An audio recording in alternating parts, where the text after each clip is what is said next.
Beamy Seth, 28, work as a research assistant at an analytics firm downtown. The job is exactly what it sounds like. You read reports, pull data, organize findings into something other people can present to rooms full of people who don't read reports. Been there a few years? It's fine. Quiet work, decent pay, nothing that's going to end up in a documentary. The main skill the job requires is sitting with a large amount of information and finding the actual structure underneath it. You strip out the noise, find the pattern, describe what's actually there rather than what someone hoped was there. Turns out that skill becomes relevant to this story. I have a friend named Reese. We've known each other since we were around 20. He's a photographer, commercial work mostly, but he does personal projects too. He goes to gallery openings and art events for professional reasons, networking, being seen, whatever photographers do at those things. For some reason, he always drags me along. His theory is that I make him look more serious and considered. My actual contribution to these events is to stand there holding a drink and occasionally nodding at something on the wall. I don't know anything about visual art, and I've never pretended otherwise. But Reese says I have a face that looks like I'm thinking deep thoughts. Usually I'm just trying to remember if I left anything on at home. It was at one of these gallery things that I met Cleo. She's a curator at a natural history museum in the city. That means she manages exhibitions, handles collections, works with donors, writes the text you read on the plaques next to the objects. She's been doing it for a few years, and she is clearly good at it. When I first met her, she was standing near one of the installations talking to someone, explaining something about the artist's choices, confident and specific, clearly actually engaged with the subject rather than just performing engagement for the room. A lot of people at these events are performing engagement. She wasn't. I ended up in the conversation somehow. We talked for a while, exchanged numbers, got coffee a few days after. First coffee turned into dinner, turned into a second dinner, and somewhere in there we were seeing each other. The first few months were good. She'd tell me about whatever exhibition she was working on, the logistical headaches, the interesting objects, the funding politics that went on behind the clean white walls.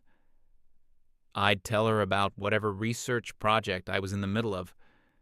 We had enough overlapping taste in things, books mostly, some films, a certain kind of dry humor, to keep early conversations easy and interesting.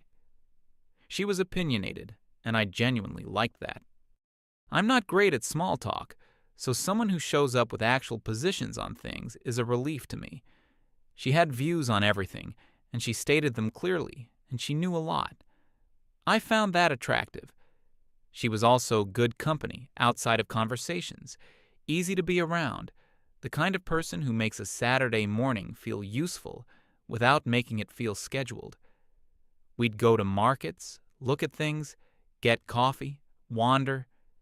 She knew the city well, and she had opinions about which neighborhoods were worth knowing and which places were worth going back to.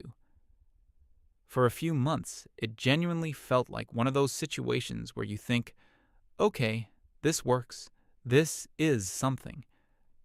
I want to be accurate about this because I'm not telling this story to make her into a villain. She had a lot going for her. The first indication that something was off came gradually enough that I didn't name it for a while. I just started noticing. After a lot of our conversations, I felt a low-level friction I couldn't locate, like a sound just outside the range of hearing. I'd sit with it afterward and try to identify what specifically was bothering me, and I couldn't always find it. Eventually, I identified the pattern. Whenever I described a situation, any situation at all, work, something that happened during the day, something I'd read, whatever, she would explain to me what it actually meant. Not what I thought it meant. What it actually meant, delivered in this patient, certain tone. The tone of someone explaining something to a person who just needs a bit more context before they'll understand. My coworker being difficult to work with became my coworker navigating a male-dominated professional environment. My frustration at a project that wasn't coming together became a thing about how men in research carry structural advantages they don't account for. A film I mentioned enjoying became a discussion about what my enjoyment revealed about my underlying assumptions. A book I was reading became an opportunity to talk about whose perspectives were centered in that kind of writing and whose weren't. A disagreement I'd had with someone at work became, before I'd even finished describing it, a story about power dynamics rather than a story about two people disagreeing about a method. I want to be clear that I'm not dismissing the existence of any of those things automatically.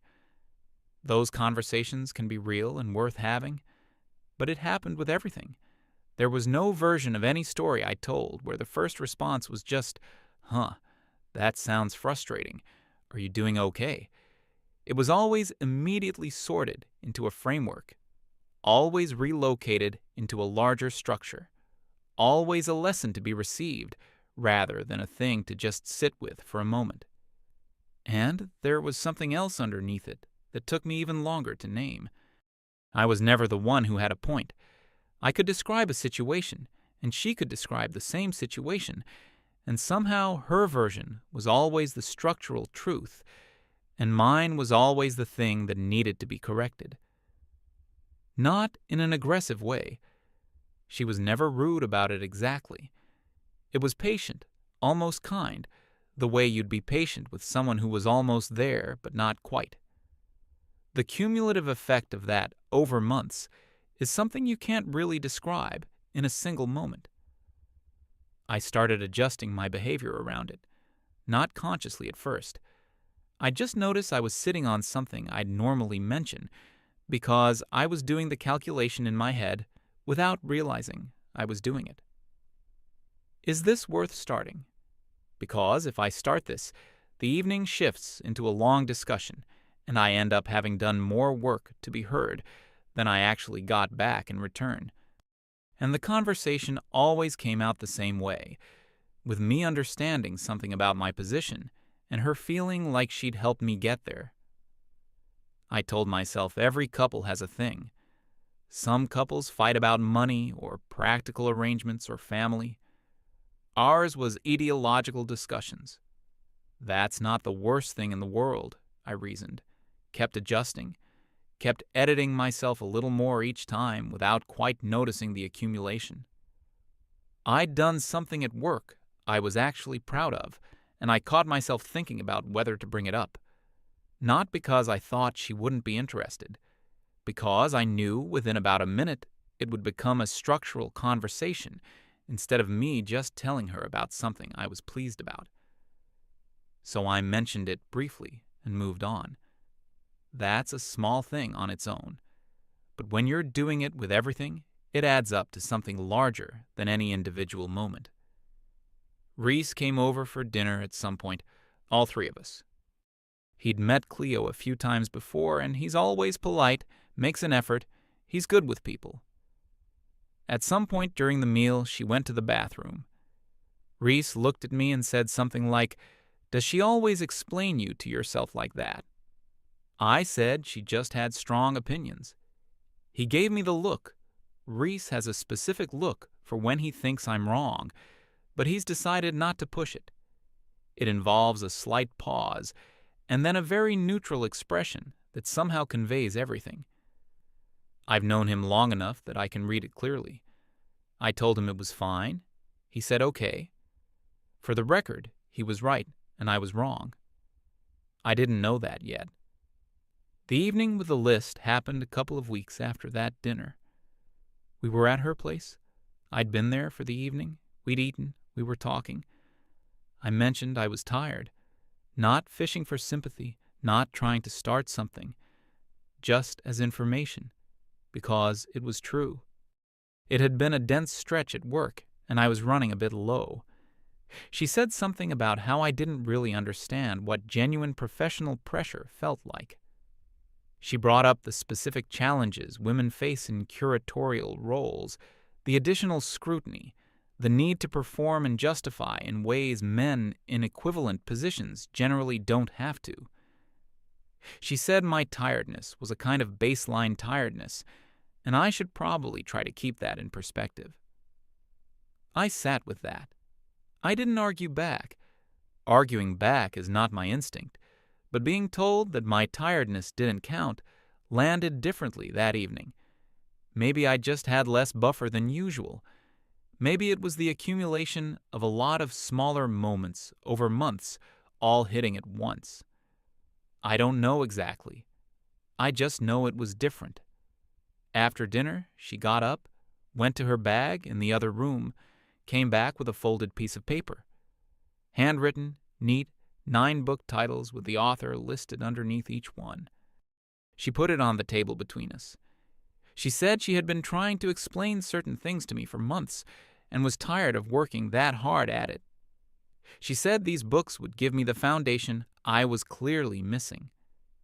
That until I had that foundation, we were using completely different definitions for the same words. That this was making real conversation between us impossible. She said it the way you'd describe a practical solution to a practical problem. Calm, almost businesslike, like she was handing me the assembly instructions for something. I looked at the list. I looked at her. She said once I'd done the reading, we'd actually be able to talk. I folded the paper and put it in my pocket. Said okay. She seemed satisfied with that. I don't think she expected resistance, but I also don't think she expected quite that level of calm.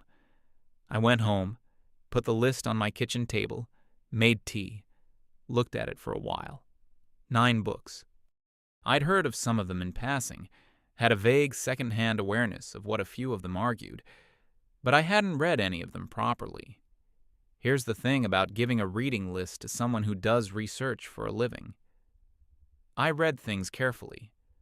When I want to understand something, I find the actual source, and I work through it properly. I don't skim. I don't read summaries. I don't form a view based on someone else's description of the argument. I find the text, and I sit with it. So my reaction to a reading list was not resistance. It wasn't reluctant compliance either. It was just, here is a thing to read. I will read it. The next day, I made a tracker. A simple document. The 9 titles, columns for main arguments, key frameworks, notable passages, places where the argument seemed rigorous, and places where it seemed to extend past its evidence. That sounds clinical, but that's genuinely how I absorb information. I need somewhere to put things as I encounter them, or I lose the texture of what I've read.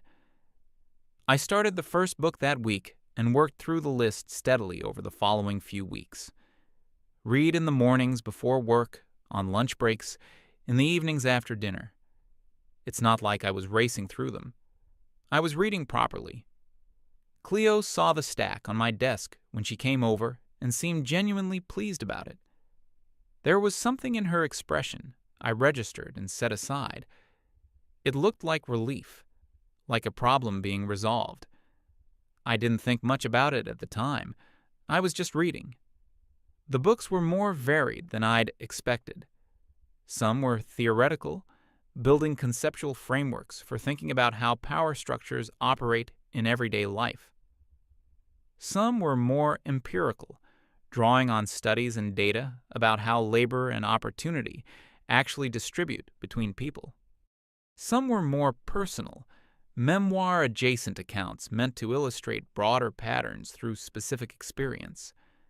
I read all of them with the same kind of attention I'd give a research source at work, tracking the actual argument, what evidence it relied on, where it was rigorous, and where it was selecting past what the evidence supported. Reading them as a set was interesting because you could see how they built on each other and also where they diverged. Some of them agreed on the core observation, but disagreed significantly on the mechanism or the implication. I noted those disagreements because that's what you do when you're reading seriously. I agreed with a lot of it, genuinely.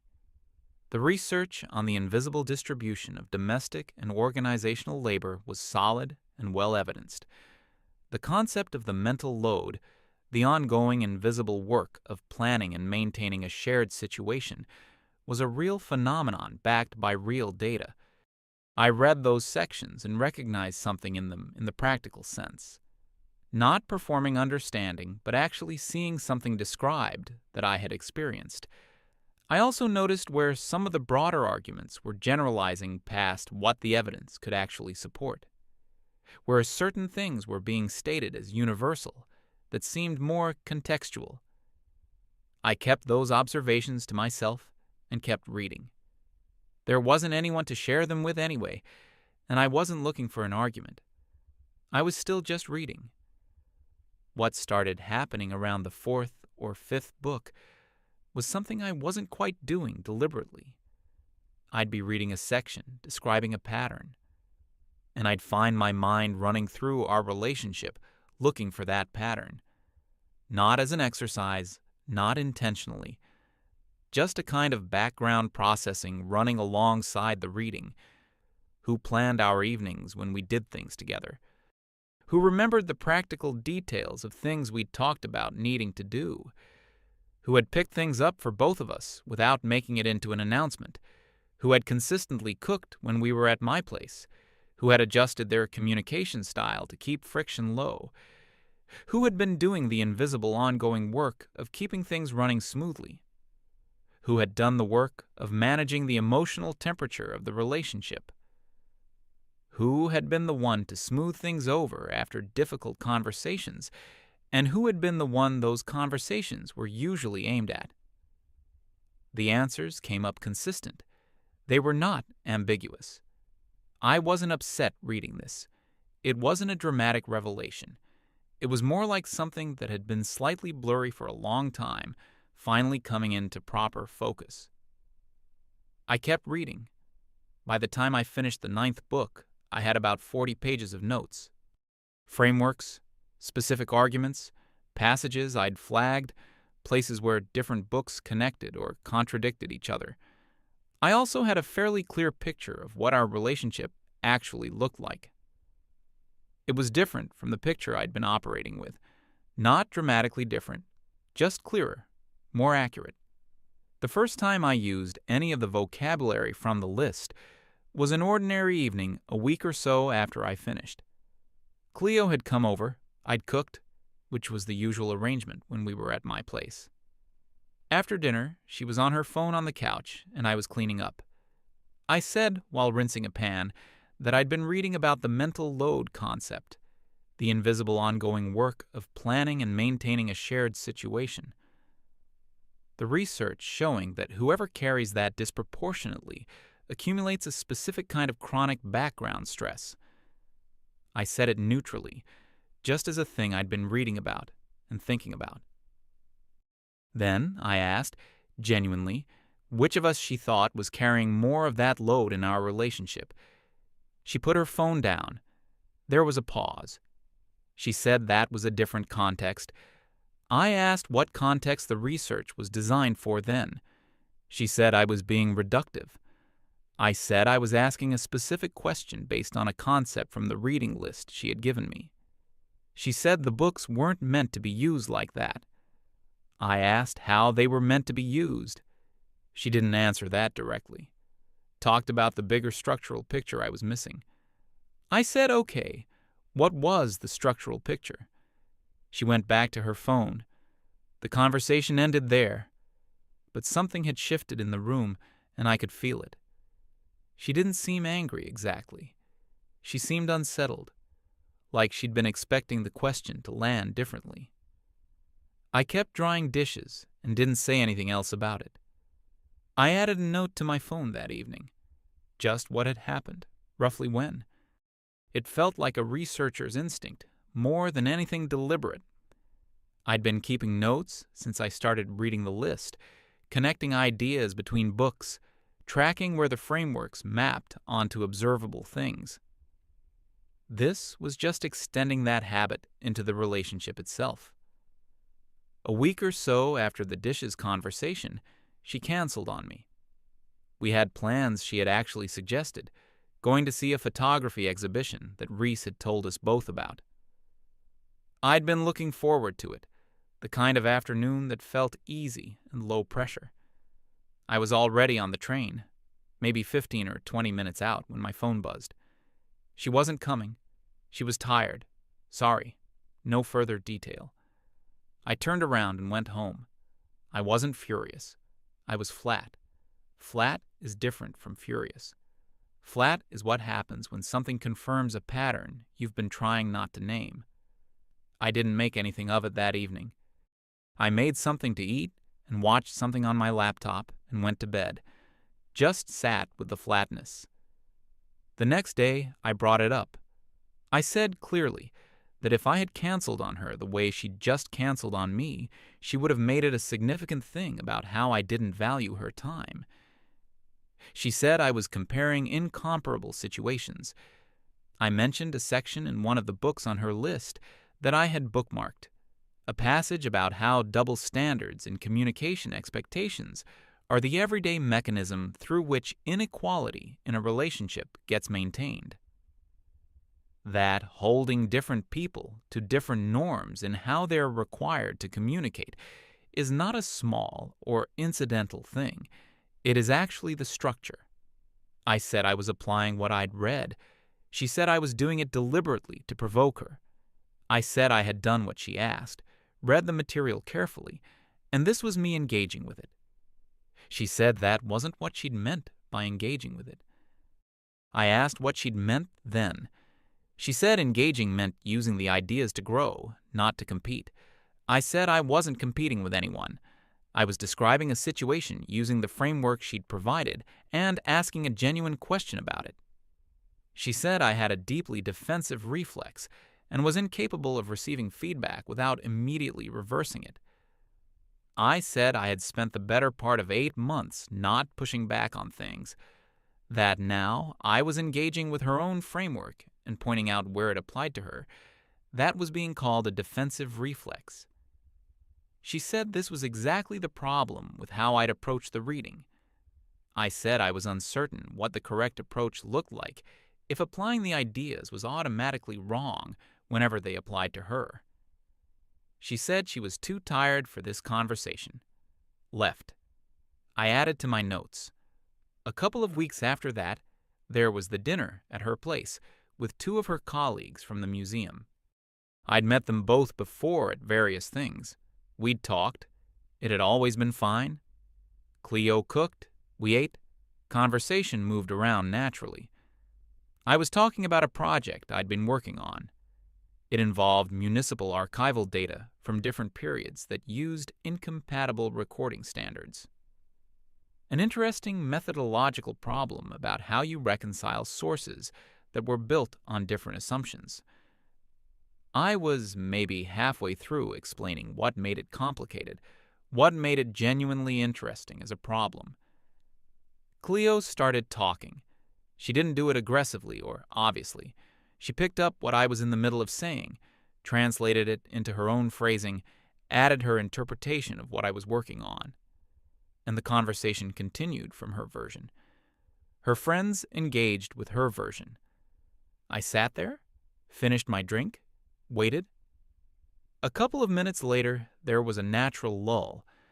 I said something like, I've been reading a book from Cleo's list that describes a specific pattern, where one person cuts across another mid-sentence and reformulates what they were saying in their own framing.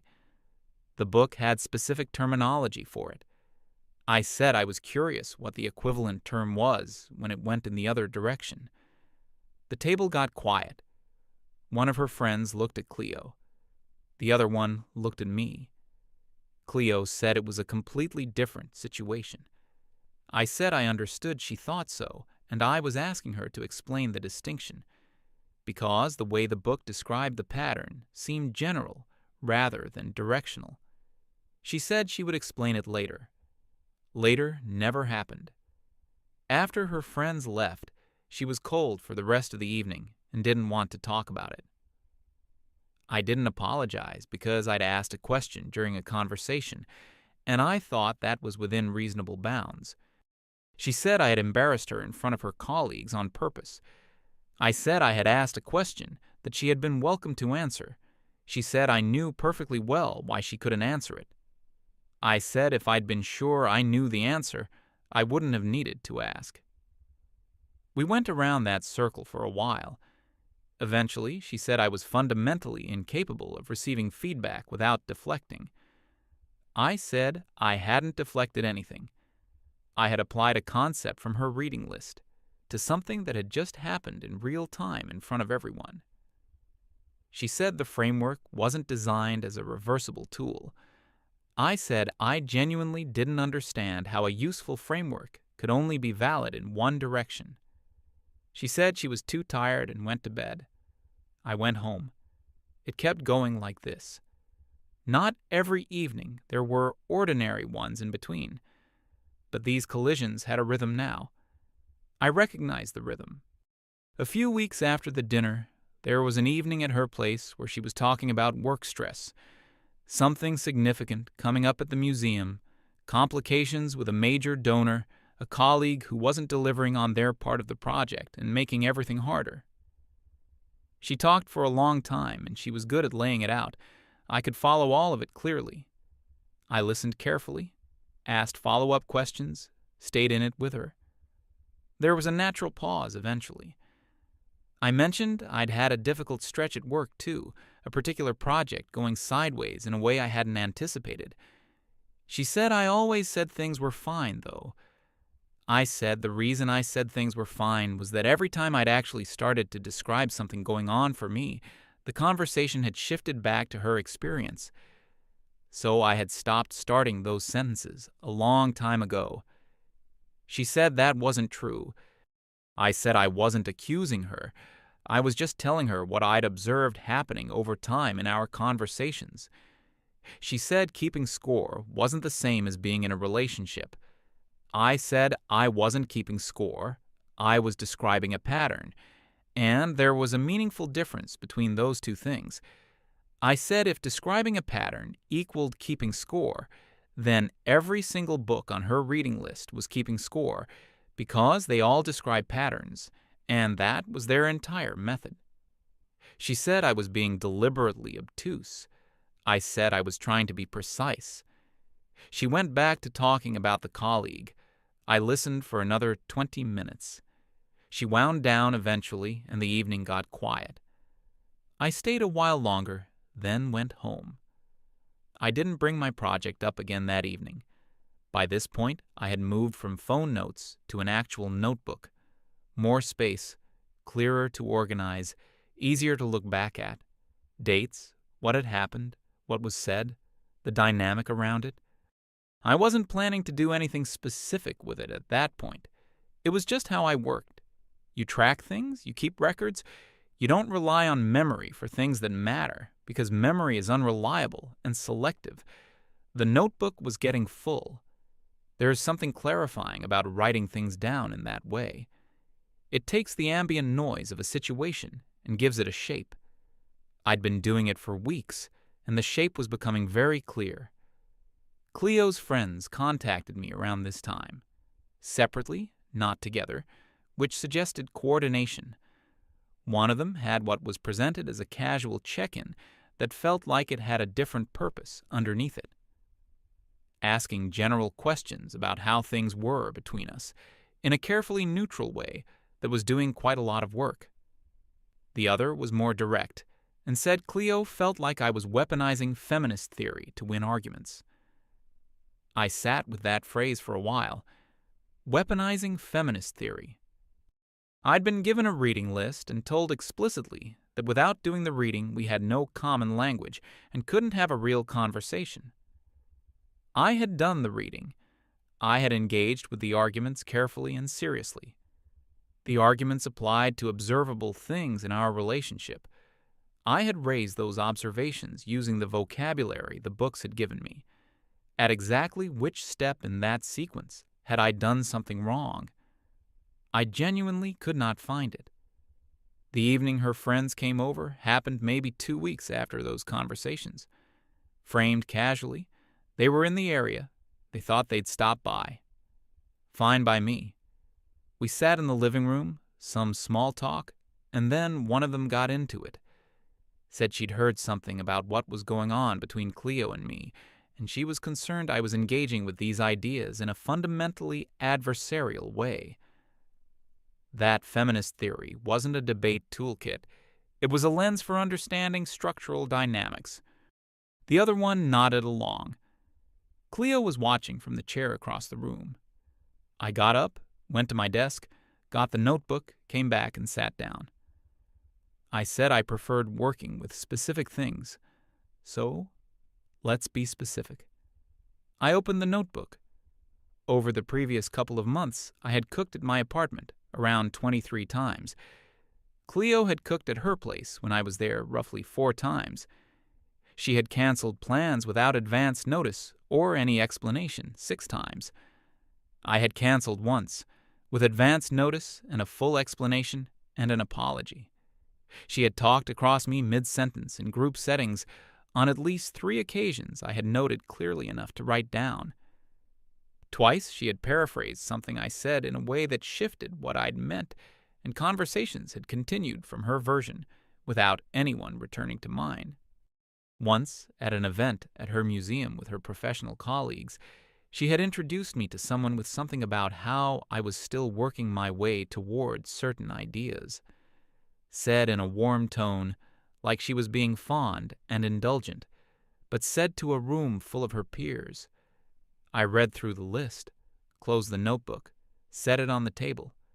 I said, using the vocabulary and the framework from the reading list she had given me, if I had done any one of those things to Cleo, what would it be called? Nobody said anything. One of her friends was looking at Cleo. The other one was looking at the notebook on the table. Cleo said I was doing this to win. I said I wasn't trying to win anything. I said I had been given a set of tools, and I had used them, and the picture they produced was not the one anyone had expected. I said that was not my fault. She said the framework wasn't designed for this. I asked again what it was designed for. Structural and systemic inequality, she said. I said the notebook wasn't a philosophical argument. It was a list of specific things that had happened between 2 specific people in a specific apartment over a specific period of time. If the framework could identify dynamics at a structural level, it could identify them at the level of 2 people in a room. One of her friends said I was clearly intelligent, but I was weaponizing that intelligence. I said I was asking questions that the books themselves raised, that if the answers were uncomfortable, that seemed worth sitting with rather than dismissing. Cleo said what I was doing was exactly the behavior the reading list had been meant to address, that I was exhibiting the classic defensive pattern of a man whose sense of control was being challenged. She said it with real conviction, like she had been waiting to say it. I said I had made dinner 23 times. One of her friends laughed, short and involuntary, and immediately looked at the floor. The other one kept looking at Cleo. Cleo stood up. Her friend stood up. She said I needed to think seriously about what kind of person I wanted to be and what I was actually trying to do here. They left. I sat in my living room for a long time after that, not angry, not particularly sad, calm in the specific way that happens when something complicated finally resolves into something simple, like when a data set that looked messy and noisy turns out to have a clean structure once you strip out the irrelevant variables. I got a glass of water, sat back down, looked at the notebook still on the table, put it in my desk drawer. I'd liked Cleo. I want to be clear about that. I still liked her in some sense. I'm not telling this story because I hated her or because I wanted her to look bad. But in that moment, I was very clear about what had been happening for months, and I was equally clear that it was not going to change. She texted that evening asking to talk. I said to come over whenever she was ready. She came 2 days later. She started by saying she thought I had fundamentally misunderstood the whole purpose of the reading list, that the point was empathy, not analysis, that she had wanted me to come back with a softer understanding of certain experiences, and instead I had come back with a research document. I said I understood that was what she'd hoped for. I said the problem was that the books themselves weren't soft. They were rigorous, analytical, built on evidence and structured argument. I'd engaged with them the way they were written. She said I was emotionally avoidant. I said I had cooked for her around 23 times, listened to hours of her professional frustration, and kept most of my own frustrations quiet because the space to express them hadn't reliably been there. She said I kept bringing up the 23 times. I said I kept bringing it up because it was directly relevant to the conversation we were having, and nobody had actually engaged with it. She said feelings weren't a spreadsheet. I said I agreed with that. And I said feelings existed inside a context made up of actual events, and those events were what I was describing. She went quiet. Then she said she felt like I had turned something she'd done in good faith into a trap. I said I hadn't set a trap. I had done exactly what she'd asked. The problem was it had shown me something she hadn't expected me to see. She had given me tools to understand a relationship, and I had used them, and they had described our relationship accurately. Not the version she thought we were in, but the version we were actually in. She said that was a cold way to describe 8 months together. I said I wasn't trying to be cold. I was being accurate. Being warm about something that wasn't working didn't make it work better. She asked what I wanted. I thought about it for a moment.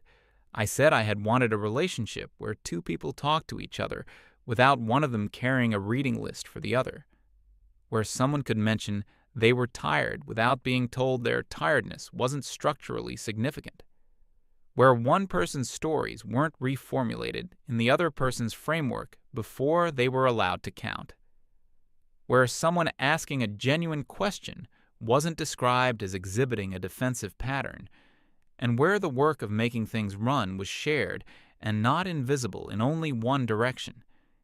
She said she hadn't done any of that intentionally. I said I knew that. I said intention didn't change the pattern. She sat with that for a while, then said maybe they needed some time. I said that was probably right. She started gathering her things from around my apartment. I helped her find what she couldn't find. A book on my shelf, a jacket from my closet, a few other things. She stood at the door for a moment before leaving. Said she had genuinely thought the list would help. I said I thought it had helped, just not in the direction she'd planned. She looked at me for a second. I don't know what she was looking for. Nodded. Left. No raised voices. No drama. Just the quiet sound of someone leaving and then the door closing. I stood in the hallway for a moment, then went and sat back on the couch. The apartment felt the same but also different in that way it does when something has just changed. I texted Reese. He came over the next morning. We made coffee and sat at the kitchen table and talked. He asked how I was doing. I said fine, which was true in the real sense, not the deflecting sense. He said he'd figured something like this was coming. I asked how long he'd figured that. He said since the dinner, where she explained me to myself in front of him. I said I wished he'd pushed harder on it at the time.